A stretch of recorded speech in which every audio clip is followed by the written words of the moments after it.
In this video, we will present a number of Java assignments and method calls which involve Java generics. We will determine how the compiler interprets the type parameter, the type which is associated with a generic type. We will present the actual method signature so that we know which type parameter we are looking at. Each of the examples which are presented will show the signature of the method call itself, and the compiler interpretation of the method call. Let's begin with a simple example of type inference. The example is showing a list interface which is a generic type, and the type parameter is E. In the example on the screen, we do not specify the type parameter when we create the ArrayList object. We are simply using the diamond operator. So in here, the compiler will interpret this as ArrayList of string because it is assigned to a list of string reference. The type parameter E associated with ArrayList is inferred as a string. Let's now look at a second example of list creation. Here we specify the type parameter E when creating the ArrayList, but we are using the var keyword on the left-hand side. So the list variable is interpreted as ArrayList of string. E, of course, is string because that's what we specify. But what if we do not specify the type parameter on the right-hand side as well as the type of the variable on the left, as you see on the screen? Of course, we should avoid writing such code. In this case, the type parameter E is inferred as object, and so the list would be interpreted as ArrayList of object. Now, quite frequently the compiler infers the type parameter using the actual types of the values which are passed to the method. Take the example on the screen. The list.off method returns an object of type list, but since the elements are strings, the compiler will interpret the list as a list of string. The type parameter E would be inferred as string. But what if the elements of the array are of different types? That's what is shown in this example.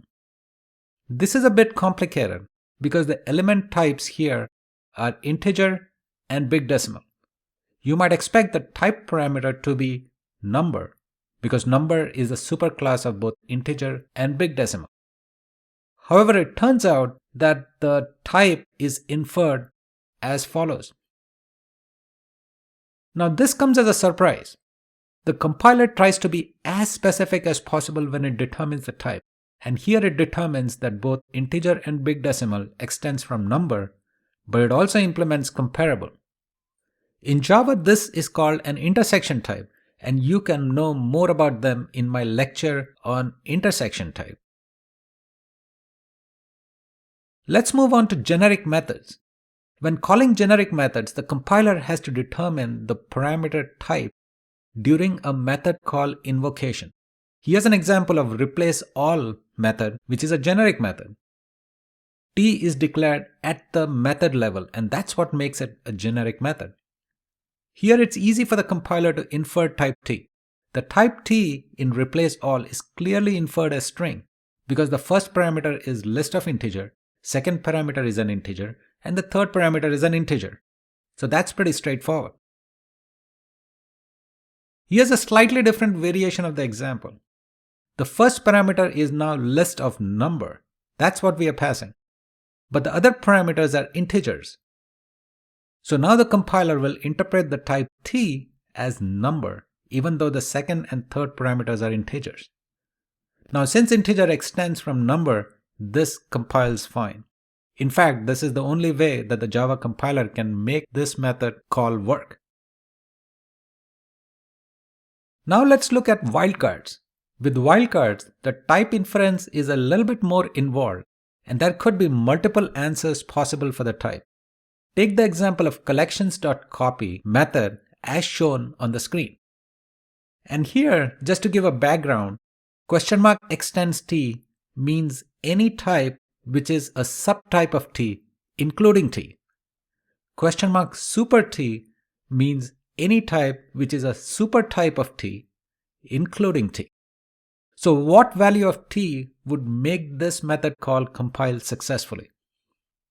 So here in this case, t could be technically interpreted as a number or an integer, and the compilation will be successful in either of the two cases.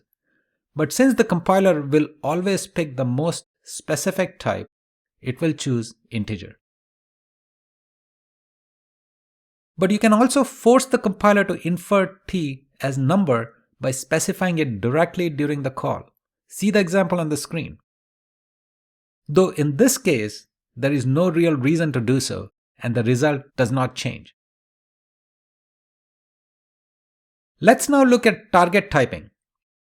We have already seen an example of this before, where the type of the result will determine the type parameter of the generic method call. See another example on the screen. Here, e is inferred as number even though the elements of the list are integers. That's because the target type of the variable nums is list of number. Now this is an excellent example of target typing where the left-hand side, that is the target, determines the type of the parameter on the right-hand side. Here's a variation of the previous example where there are no elements. You see this in Java code a lot, where the right-hand side is an empty list, but it can be assigned to a list of any type. In this case, we are assigning it to a list of number. This seems strange at first, but the reason it works is because of type inference. Let's now look at Lambda expressions. We tend to use Java streams and Lambda expressions a lot together, and in most cases we do not spell out the type of the Lambda parameters. The reason for that is that the compiler can infer the type of the parameters. Here's an example of a Lambda expression being assigned to a variable declared as var. So just by looking at this assignment, the compiler cannot say what the type of variable x is. In addition, the compiler cannot possibly know the type, which is like the functional interface for variable lambda, because it is simply declared as a var. So clearly this will end up with a compilation error. However, if we change the assignment to predicate of string as shown on the screen, the parameter x would be inferred as string. I hope all of these examples give you a good idea of how types are inferred in Java generics. If you like this video, give a thumbs up and don't forget to subscribe to the channel for more quality content.